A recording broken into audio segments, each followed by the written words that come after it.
सोचा था कनाडा पहुंचकर कुछ दिन बिस्तर पर गुजार के अपनी सारी थकन और तमाम रद्दों का हिसाब बराबर कर दूंगा।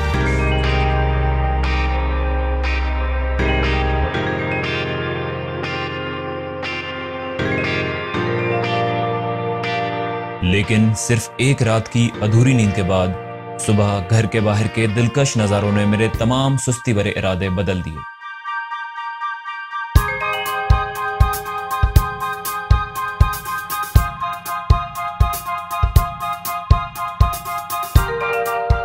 सर्द हवाएं, ठंडी धूप, कुछ बारिश की बूंदें और ये खूबसूरत खामोशी।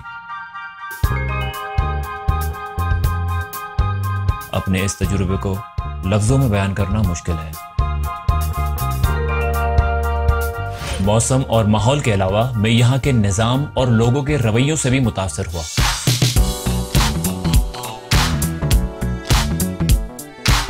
यहाँ वाकई में किसी सुर्ख को स्याह फार्म पर और किसी स्याह फार्म को सुर्ख रंगत वाले पर फजीलत नहीं। कोई शख्स खुद को दूसरे से अफजल नहीं समझता।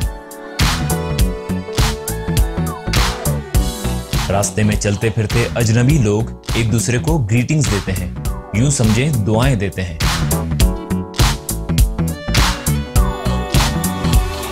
जब राहगीर सड़क पार करने के लिए किनारे पर पहुंचता है तो गाड़ियां दूर फासले पर रुक जाती हैं।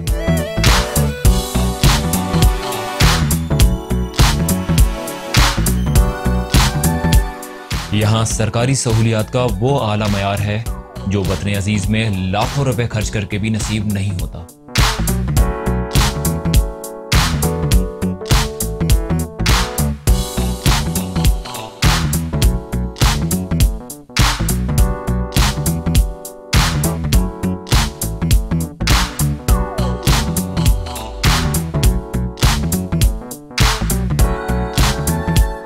इस बेहतरीन निज़ाम और इन लोगों के पुरखुलूस रवैयों से मैं मुतासिर तो जरूर हुआ, लेकिन साथ ही जहन में दो निहायत अहम सवाल नुमाया हुए।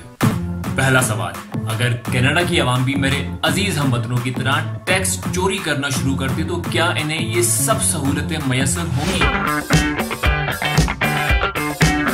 दूसरा सवाल, अगर यहाँ भी लोगों को रोजाना 10 घंटे लोड शेडिंग बर्दाश्त करनी पड़े, पानी बमुश्किल सुबह 1 घंटे के लिए नसीब हो, आमदनी 20,000 और खर्चे 50,000 हो, तो क्या फिर भी इन लोगों के रवैये इतने ही पुरखुलूस रहेंगे?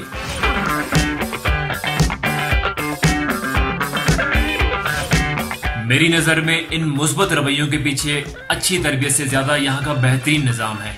एक ऐसा निजाम जिसमें कोई भी शख्स बुनियादी सहूलियात से महरूम नहीं, एक मुकम्मल बराबरी, अमन और इंसाफ का निजाम। और ये निजाम मुमकिन बना हुकूमत और अवाम की मुश्तरका काविशों से।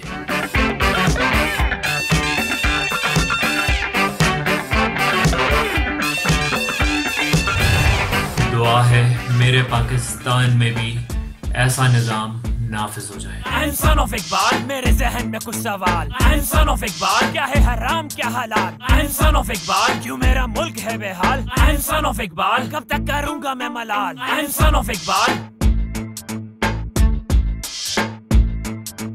I'm son of Iqbal, I'm son of Iqbal.